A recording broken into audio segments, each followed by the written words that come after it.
আসসালামু আলাইকুম।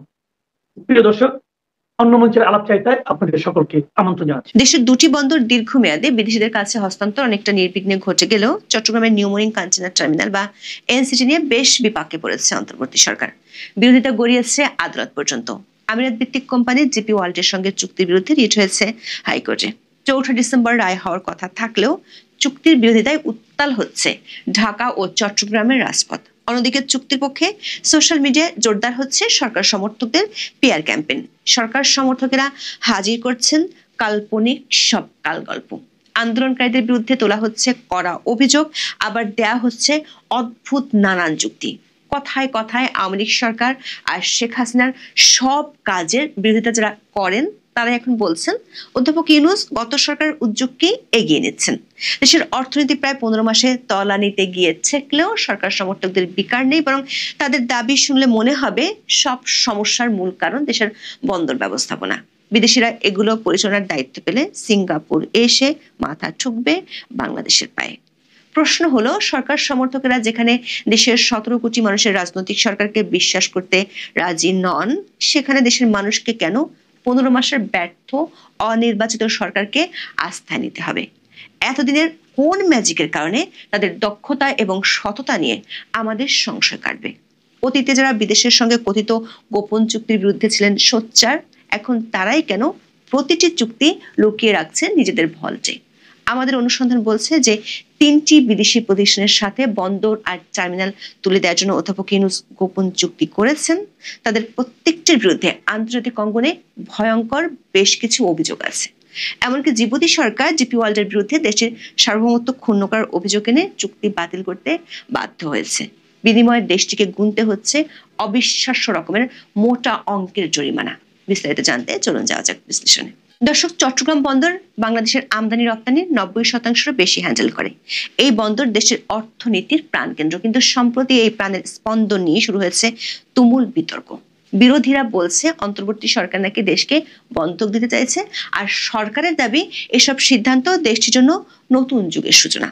অন্তর্বর্তী সরকার অধ্যাপক ইউনূসের নেতৃত্বে এসে কোন কোন টার্মিনাল বিদেশিদের হাতে তুলে দেওয়ার সিদ্ধান্ত নিয়ে বিতর্ক সৃষ্টি করেছে, চলুন প্রথমে সেই তালিকাটি দেখে আসি।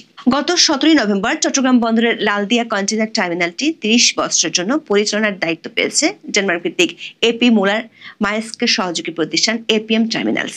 প্রতিষ্ঠানটি প্রায় 6,700 কোটি টাকা বিনিয়োগ করবে। চুক্তির পরপরই বাংলাদেশ 250 কোটি টাকা সাইনিং মানি হিসেবে পেয়েছে।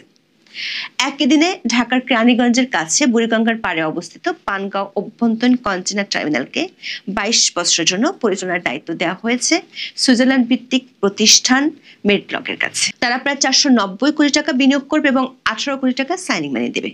অধ্যাপক ইউনূসের পিআর টিম দাবি করছে গত 12 বছরে এই টার্মিনাল প্রায় 300 কোটি টাকা লোকসান করেছিল। মেডলকের মাধ্যমে সেই ক্ষতি পুষিয়ে নেওয়া হবে। তবে সবচেয়ে বেশি বিতর্ক হচ্ছে নিউমোরিং কন্টেইনার টার্মিনাল বা এনসিটি নিয়ে, যেটি চট্টগ্রাম বন্দরের সবচেয়ে বড় টার্মিনাল। এটি মোট কন্টেইনারের 44% সামলায়। এটি বর্তমানে নৌবাহিনী নিয়ন্ত্রিত চিটাগাং ড্রাই ডক লিমিটেড নামের দেশীয় প্রতিষ্ঠান দ্বারা 17 বছর ধরে সফলভাবে ও লাভজনকভাবে পরিচালিত হচ্ছে। 2022-23 অর্থ বছরে এটি থেকে বন্দরের লাভ হয়েছে 574 কোটি টাকা। কিন্তু এই লাভজনক টার্মিনালটিও সংযুক্ত আরব আমিরাত ভিত্তিক ডিপি ওয়ার্ল্ডের হাতে তুলে দেওয়ার প্রক্রিয়া চলছে। এই সিদ্ধান্তটি এতই স্পর্শকাতর যে এটি আদালতের দোরগোড়ায় পৌঁছে গেছে। হাইকোর্ট আদেশ দিয়েছেন এই চুক্তি সম্পর্কিত প্রক্রিয়া আপাতত চালানো যাবে না। দর্শক, নিউমোরিং কন্টেইনার টার্মিনাল পরিচালনায় 2019 সালে আওয়ামী লীগ সরকারের সময় ডিপি ওয়ার্ল্ডের সঙ্গে একটি সমঝোতার স্মারক সই হয়। তবে বন্দর ব্যবহারকারী এবং বিভিন্ন রাজনৈতিক দলের বিরোধিতার কারণে বিষয়ে আর কোনো অগ্রগতি হয়নি। তবে অধ্যাপক ইউনূসের অন্তর্বর্তী সরকার ক্ষমতা নেওয়ার পর এ বিষয়ে জোর উদ্যোগ দৃশ্যমান হতে শুরু করে। দেশের অন্য আরো কয়েকটি বন্দর বিদেশি ব্যবস্থাপনায় দিতে সরকারের মরিয়া আগ্রহ চোখে পড়ার মতো। এতে করে প্রশ্ন উঠেছে, দেশের প্রতিটি ক্ষেত্রে সংকটের পাহাড় জমে গেলেও বন্দর নিয়ে এত কেন আগ্রহ অন্তর্বর্তী সরকার? আবার চুক্তি করার ক্ষেত্রে প্রচন্ড গোপনীয়তা তৈরি করছে সন্দেহ। ডেইলি স্টার এক নিবন্ধে বলা হয়, বাংলাদেশের গুরুত্বপূর্ণ কন্টেইনার টার্মিনালগুলো পরিচালনার দায়িত্ব বিদেশি কোম্পানির হাতে তুলে দেওয়ার সিদ্ধান্তের পক্ষে বিপক্ষে চলছে জোর আলোচনা। সরকারের সিদ্ধান্ত দক্ষতা বৃদ্ধি ও আধুনিকায়নের সম্ভাবনা তৈরি করলেও স্বচ্ছতার অভাব, জাতীয় নিরাপত্তার ঝুঁকি, অর্থনৈতিক সার্বভৌমত্বের প্রশ্ন এবং দেশীয় প্রতিষ্ঠানের সক্ষমতা নিয়ে গভীর উদ্বেগ সৃষ্টি করেছে। নিবন্ধে বলা হয়, বাংলাদেশের অন্তত 5টি টার্মিনালে কন্টেনার হ্যান্ডেলিং এর দায়িত্ব বিদেশিদের হাত দেওয়ার উদ্যোগের জোরালো প্রতিবাদ জানাচ্ছে বিভিন্ন সংগঠন। চট্টগ্রাম শ্রমিক কর্মচারী ঐক্য পরিষদ বা স্কপ, কয়েকটি বাম রাজনৈতিক দল, জামায়াত ইসলাম এবং হেফাজতের পক্ষ থেকে এ ধরনের চুক্তির বিরোধিতা করা হচ্ছে। দর্শক, অধ্যাপক ইউনূস কেন মিত্রদের কাছ থেকে এমন বিরোধিতা পাচ্ছেন? কেন অন্তর্বর্তী সরকার এসব চুক্তি নিয়ে এত বিতর্ক দেখা দিয়েছে? আমাদের বিশ্লেষণের প্রধান কারণ 3টি: গোপনীয়তা, দ্রুততা এবং অন্তর্বর্তী সরকারের এখতিয়ার। বিশেষ করে দেশের স্বার্থ ও লাভ কতটা থাকবে, জাতীয় নিরাপত্তার ঝুঁকি তৈরি হতে পারে কিনা তা নিয়েও বিতর্ক চলছে। দর্শক, ইতিমধ্যে 2টি চুক্তি সইয়ের ক্ষেত্রে অস্বাভাবিক দ্রুততা এবং চুক্তির শর্ত গোপন রাখার দৃশ্য দেখা গেছে। এর আগে অন্তর্বর্তী সরকার বিদেশি কোনো চুক্তি প্রকাশ করেনি। সবগুলোর ক্ষেত্রে নন ডিসক্লোজার এগ্রিমেন্টের অজুহাত দেখানো হয়েছে। টেলিস্টার বলছে, লালদিয়া টার্মিনালের কারিগরি ও আর্থিক প্রস্তাব মাত্র 1 দিন করে মূল্যায়ন করা হয়েছে। 20 থেকে 30 বছরের দীর্ঘমেয়াদী চুক্তির জন্য এই সময় যথেষ্ট নয়। এই প্রক্রিয়ায় অংশীজন ও বিশেষজ্ঞদের মতামত না নেওয়ার অভিযোগ উঠেছে। বাংলাদেশ বিনিয়োগ উন্নয়ন কর্তৃপক্ষ বা বিডার নির্বাহী চেয়ারম্যান আশিক চৌধুরী দাবি করেছেন, কোন দেশের সরকারি পিপিপি বা পাবলিক প্রাইভেট পার্টনারশিপ চুক্তির দলিল জনসম্মুখে প্রকাশ করবে না আইনগত সীমাবদ্ধতার কারণে। দর্শক, আমাদের অনুসন্ধান বলছে তিনি এই বিষয়ে মিথ্যা তথ্য দিয়েছেন। যেমন লালদিয়া কন্টেনার টার্মিনাল চুক্তিটি একটি কনসেশন চুক্তি। এ ধরনের কনসেশন চুক্তির দলিল গোপনীয় কিনা তা নির্ভর করে 2 পক্ষের উপর। ভারত সরকার দেশের কনসেশন চুক্তিগুলো জনগণের জন্য উন্মুক্ত করে রেখেছে। ভারতের ডিপার্টমেন্ট অফ ইকোনমিক অ্যাফেয়ার্স ওয়েবসাইটে অবকাঠামো খাতের উন্নয়নে 220টি কনসেশন চুক্তিপত্র দেয়া আছে, যেখানে বন্দর নিয়ে রয়েছে 22টি।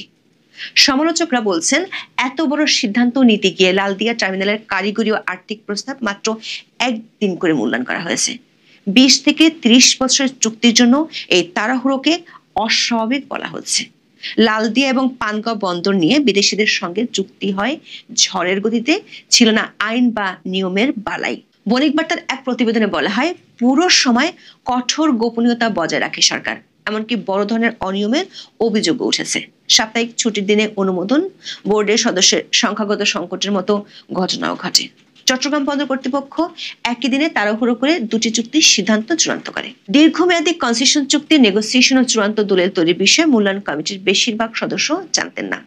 বন্দর আর টার্মিনাল নিয়ে বিতর্কের আরেকটি গুরুত্বপূর্ণ দিক হলো, একটি অনির্বাচিত অন্তর্বর্তী সরকার এত দীর্ঘমেয়াদী এবং কৌশলগত সিদ্ধান্ত নিতে পারে কিনা, বিশেষ করে জাতীয় নিরাপত্তা ও সার্বভৌমত্বের মতো এত গুরুত্বপূর্ণ ও স্পর্শকাতর ইস্যু যেখানে জড়িয়ে আছে। সংবাদ মাধ্যমগুলো বলছে, বন্দর পরিচালনাকে সাধারণ কোনো বিনিয়োগ হিসেবে দেখা হয় না। ডিপি ওয়ার্ল্ডের মতো বিদেশি সংস্থার হাতে নিউমোরিং টার্মিনাল দেওয়া হলে তা জাতীয় নিরাপত্তা ও ভূ রাজনৈতিক ঝুঁকি তৈরি করতে পারে বলে উদ্বেগ রয়েছে। চট্টগ্রামের নিউমোরিং কন্টেনার টার্মিনাল দেশীয় প্রতিষ্ঠানের মাধ্যমে 17 বছর ধরে সফল ও লাভজনকভাবে পরিচালিত হচ্ছে। এটি নির্ধারিত সক্ষমতার চেয়েও বেশি কন্টেনার হ্যান্ডেল করছে। বছরের রাজস্ব আয় হচ্ছে 1000 কোটি টাকার বেশি। এরপরেও সেটি কেন বিদেশি প্রতিষ্ঠানের হাতে তুলে দেওয়া হচ্ছে, সেই প্রশ্ন জোরালো হয়ে উঠেছে। বিএনপি সহ অনেক রাজনৈতিক দল ও সংগঠন প্রশ্ন তুলেছে, নির্বাচনের ঠিক আগে তাড়াহুড়ো করে একটি অন্তর্বর্তী সরকার দীর্ঘমেয়াদে এত বড় কৌশলগত সিদ্ধান্ত নেওয়ার এখতিয়ার রাখে না। কারণ অন্তর্বর্তী সরকার শুধু দৈনন্দিন কার্যক্রম চালাবে। সংবিধানের 106 ধারার অধীনে সুপ্রিম কোর্টের অভিমত এমনটাই ছিল। বিষয়টি আদালত পর্যন্ত গড়িয়েছে। ডিপি ওয়ার্ল্ডের সঙ্গে চুক্তির প্রক্রিয়ার বৈধতা নিয়ে হাইকোর্টে রিট করেন বাংলাদেশের যুব অর্থনীতিবিদ ফোরামের সভাপতি মির্জা ওয়ালিদ হোসেন। এই মামলায় 4 ডিসেম্বর রায় দিবে হাইকোর্ট। অবশ্য সংবিধানের কোথাও অন্তর্বর্তী সরকারের বিধান না থাকা সত্ত্বেও অ্যাটর্নি জেনারেল আদালতে সরকারের পক্ষে অদ্ভুত ব্যাখ্যা ও যুক্তি দেখিয়েছেন।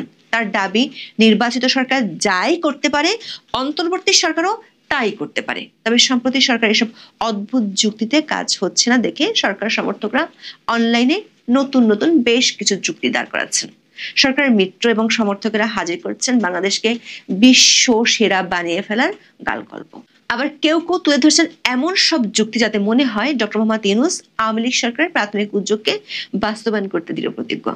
আওয়ামী লীগ সরকারের 16 বছরের নিয়মিত সমালোচকরাও এখন যুক্তি হিসেবে তুলে ধরছেন 2019 সালে ডিপি ওয়ার্ল্ডের সঙ্গে সমঝোতা স্মারকের কথা।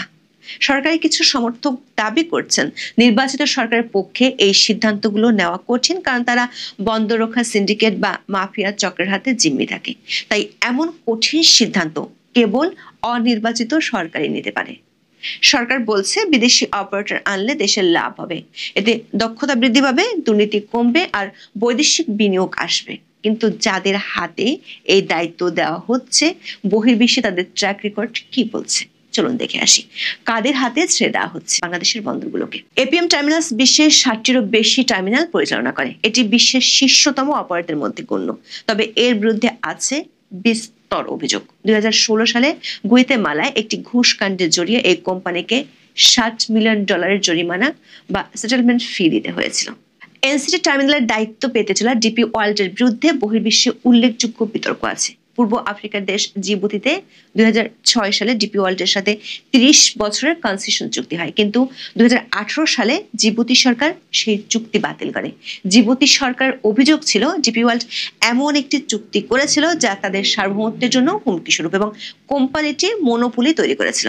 চুক্তি বাতিলের পর জিপি ওয়ার্ল্ড আন্তর্জাতিক আদালতের দ্বারস্থ হয় এবং আদালত জিবুতি সরকারকে $533 মিলিয়ন ক্ষতিপূরণ দেওয়ার নির্দেশ দেয়। এই উদাহরণ মনে করিয়ে দেয় দুর্বল চুক্তির কারণে ভবিষ্যতে আন্তর্জাতিক আদালতে বিরোধ হলে বাংলাদেশকে বড় অঙ্কের ক্ষতিপূরণ দিতে হতে পারে। ডিপি ওয়ার্ল্ড সহ আরব আমিরাতের সংস্থাগুলোর বিরুদ্ধে মিডিয়া রিপোর্টে শ্রমিক অধিকার লঙ্ঘন এবং পরিবেশগত উদ্বেগের অভিযোগ উঠেছে। এমনকি 80টিরও বেশি দেশে ডিপি ওয়ার্ল্ডের বিরুদ্ধে স্যাংশন আরোপের ডাক হয়েছে। পানগাঁও টার্মিনালের দায়িত্ব পাওয়া মেডলক হলো এমএসসি গ্রুপের শাখা। ইউরোপীয় পার্লামেন্টের নথি অনুযায়ী 2016 সালে তুরস্কে শ্রমিক ইউনিয়ন করার চেষ্টা করায় মেডলক 130 শ্রমিককে বরখাস্ত করেছিল এবং নিরাপত্তা বাহিনী দিয়ে প্রতিবাদ দমন করা হয়েছিল। শ্রমিক অধিকার সংক্রান্ত এই ঘটনাটি উদ্বেগের জন্ম দিতে পারে।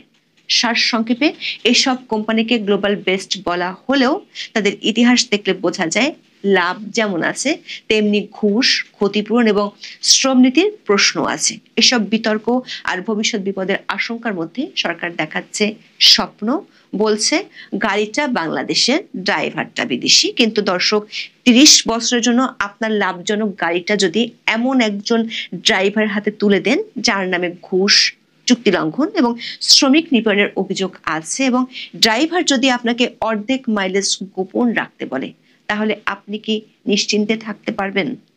জিবুতির ক্ষেত্রে যেমনটা দেখা গেছে, ভুল চুক্তি হলে ক্ষতিপূরণ বাবদ অর্ধেক মাইলেজ নয় বরং পুরো ট্যাঙ্কটাই খালি হয়ে যেতে পারে। সরকার সমর্থকরা বিদেশিদের হাতে বন্দর তুলে দিতে সাবেক সরকারের জয়গান গাইতেও ছাড়ছে না। কঠিন সিদ্ধান্ত কেবল অনির্বাচিত সরকার নিতে পারে এমন বার্তাও তারা দিচ্ছেন। প্রশ্ন হলো, চট্টগ্রাম বন্দর হস্তান্তর হয়ে গেলে কি বাংলাদেশের সব দুরূহ সমস্যার সমাধান হয়ে যাবে? যদি সেটি না হয়ে থাকে তাহলে সরকার সমর্থকদের ফর্মুলা অনুসারে দেশের জন্য অনির্বাচিত সরকার থাকাই সবচেয়ে ভালো। মানে তারা প্রফেসর ইউনূসকে আরো 5 বছর, 10 বছর কিংবা 50 বছর চান। বন্দরকে সামনে রেখে এমন পিআর ক্যাম্পেইনের মাধ্যমে কি সেই প্রেসক্রিপশনে দেওয়া হচ্ছে? এখন এই পর্যন্ত সবাই ভালো। প্রিয় দর্শক, খুব সহজ একটা প্রশ্ন করি, ভাবতে অবাক লাগলেও প্রশ্নটা হচ্ছে, ডক্টর মোহাম্মদ ইউনূস সাহেব যদি পুরো দেশকেই বিশেষ কোনো শক্তির কাছে যারা দিয়ে দিতে চান, সেক্ষেত্রে রুখবার কে আছে, বাধা দেওয়ার কে আছে? বাধা দেওয়ার যে তেমন কেউ নেই তার একটা প্রমাণ তো এরই মধ্যে আমাদের সামনে উপস্থিত হলো। সব ধরনের রাজনৈতিক দল এবং সেনাবাহিনীর পক্ষ থেকেও বিরোধিতা সত্ত্বেও লালদিয়া কন্টেনার টার্মিনাল এবং বুড়িগঙ্গার পাড়ে পানগাঁও অভ্যন্তরীণ কন্টেনার টার্মিনাল, এই দুটিকে 30 বছর এবং 22 বছরের জন্য দুটি বিদেশি কোম্পানির কাছে ইজারা দেওয়া হয়েছে। এবং যেখানে বিএনপি এমনকি জামাতের পক্ষ থেকেও বলা হচ্ছে, যে দাবি করা হচ্ছে যে একটা অন্তর্বর্তী সরকার এই ধরনের কোনো চুক্তি করতে পারে না বিদেশি কোম্পানির সঙ্গে, সেখানে রাষ্ট্রপক্ষের শীর্ষ আইন কর্মকর্তা বা অ্যাটর্নি জেনারেল মিস্টার আসাদুজ্জামান এবং ডক্টর মোহাম্মদ ইউনূসের প্রেস সচিব মিস্টার শফিকুল আলম তারা গলা ফাটিয়ে বলার চেষ্টা করছেন একটা রাজনৈতিক সরকার যা যা করার ক্ষমতা রাখে এই সরকারও নাকি তাই রাখে। এবং প্রথমে যে প্রশ্নটি করছিলাম এটি ভাবতে একটু বেশি মনে হলেও ডক্টর ইউনূস সাহেব যে পারেন তা আমি একটু সমীকরণ দিয়ে দেখিয়ে দেব। তার আগে একটু দেখি যে এই যে কন্টেনার টার্মিনালগুলো ইজারা দেওয়া হচ্ছে, চট্টগ্রামের নিউ মোরিং টার্মিনাল যেটি দেশের সবচেয়ে বড় টার্মিনাল, যার মাধ্যমে দেশের প্রায় 90% মালামাল ওঠানামা করে, সেই টার্মিনালটাও ইজারা দেওয়ার একটা ফন্দি ফিকির চলছে এবং দিয়ে দেবে হয়তো। শেষমেশ কী হয় আমরা জানি না। যাই হোক, তো যেখানে চট্টগ্রামের নিউ মোরিং টার্মিনাল, এটি আমাদেরই একটি কোম্পানি, দেশীয় একটি কোম্পানি, যথেষ্ট সফলতার সঙ্গে 17 বছর ধরে পরিচালনা করেছে এবং নির্ধারিত সক্ষমতার চেয়েও বেশি কন্টেনার হ্যান্ডেল করেছে, 1000 কোটি টাকার বেশি রাজস্ব আয় করেছে, সরকারকে দিয়েছে। সেখানে এমন একটি লাভজনক প্রতিষ্ঠান চট্টগ্রাম নিউ মোরিং টার্মিনাল, সেটিও কেন বিদেশিদের হাতে তুলে দেওয়ার একটা ষড়যন্ত্র চলছে? আমাদের আপত্তিটা কোথায়? কেন বিভিন্ন রাজনৈতিক দল বিরোধিতা করছে?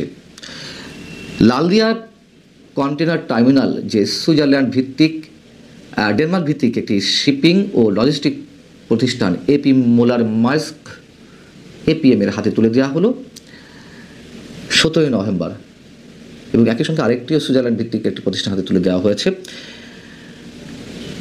সব তথ্য সরকার প্রকাশ করছে না। কেন প্রকাশ করছে না? বলা হচ্ছে non disclosure agreement. Non disclosure agreement হতেই পারে সরকারের সঙ্গে বেসরকারি বিনিয়োগকারী প্রতিষ্ঠানের সঙ্গে, হতেই পারে সব ধারা উপধারা যে মানে প্রকাশ করতেই হবে এমন কোনো কথা নেই, মানে যুক্তি তর্কের খাতিরে যে ধরেও নিই।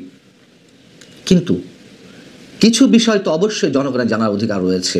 যেমন এই যে চুক্তিটি করা হলো 17 নভেম্বর, শেখ হাসিনার বিরুদ্ধে যখন রায় দেওয়া হলো একই দিনে, তখন আমরা দেখছি যে এইসব চুক্তিতে বন্দর কর্তৃপক্ষ এবং কাস্টমস কী পরিমাণ ট্যারিফ, মাসুল, চার্জ, শুল্ক, কর এগুলো পাবে সেসব বিষয় গোপন রাখা হচ্ছে।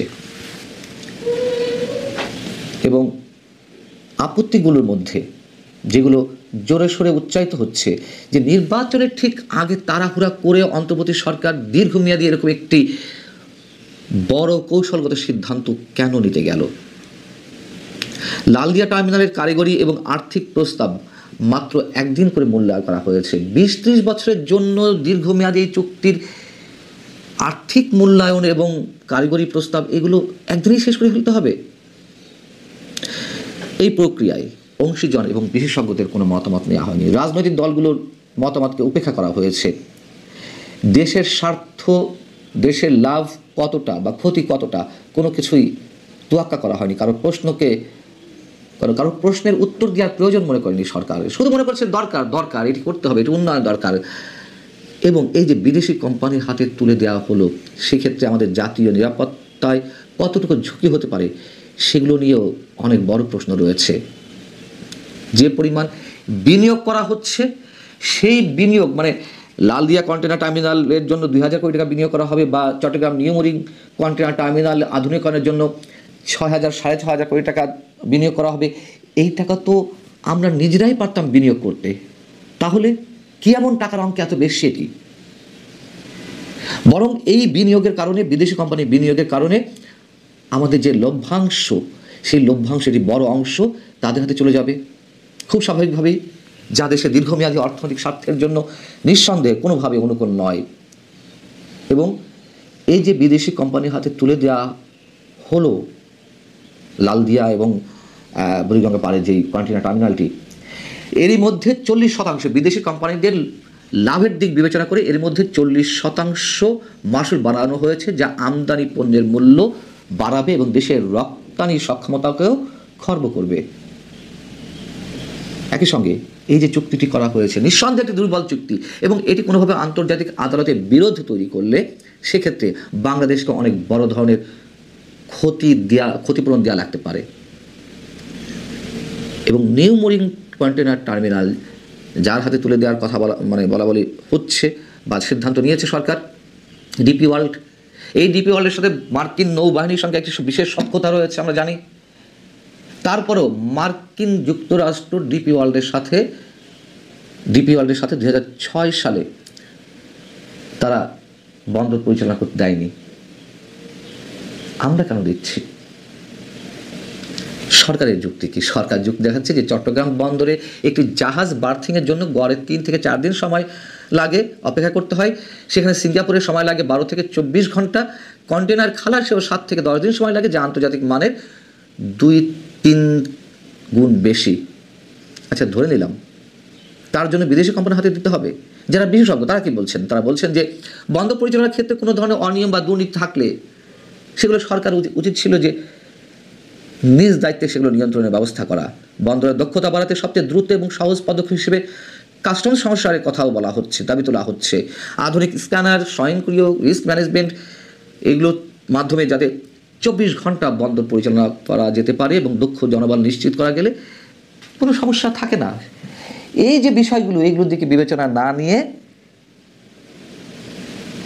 তারা সরাসরি মানে মাথা ব্যথার জন্য মাথা কেটে ফেলতে হবে সেই অবস্থা দিকে গেছে। এখন কথা হচ্ছে যে প্রথমে যদি বলছিলাম ডক্টর ইউনূস সাহেব যদি মনে করেন পুরো দেশকে ইজারা দিয়ে দেবে, সেই সক্ষমতাও তার আছে। যে দুটি কন্টেনার টার্মিনাল মানে বিদেশের হাতে তুলে দেওয়া হলো এবং নিউ মরিন কন্টেনার টার্মিনালও ডিপি ওয়ার্ল্ডের হাতে তুলে দেওয়ার জন্য সব ধরনের প্রস্তুতি সম্পন্ন করা হচ্ছে। বিএনপি, সিপিবি, বিভিন্ন বাম রাজনৈতিক সংগঠন, এমনকি জামায়াতে ইসলামী তারাও বিরোধিতা করেছে। তাহলে বিষয়টা কী করে দাঁড়ালো?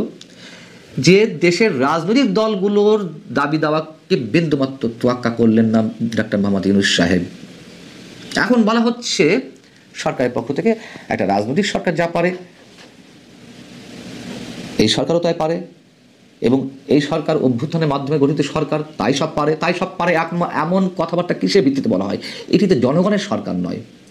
আমরা বড়জোর বলতে পারি, এবং বিএনপির কয়েকজন আইনজীবী যারা হাইকোর্টে রিট করেছেন চট্টগ্রাম নিউ মরিন কন্টেনার টার্মিনাল যাতে ডিপি ওয়ার্ল্ডের হাতে তুলে না দেওয়া হয় এই বিষয়টিকে সামনে রেখে, তাদের যুক্তি হচ্ছে যে এটি জনগণের সরকার নয়, এটি রাজনৈতিক দল সমর্থিত সরকার। বিভিন্ন যে রাজনৈতিক দল রয়েছে বাংলাদেশে এই মুহূর্তে তাদের সমর্থিত সরকার। খুবই যৌক্তিক কথা, কিন্তু সেই রাজনৈতিক দলগুলোকেও বুড়ো আঙুল দেখানো হলো।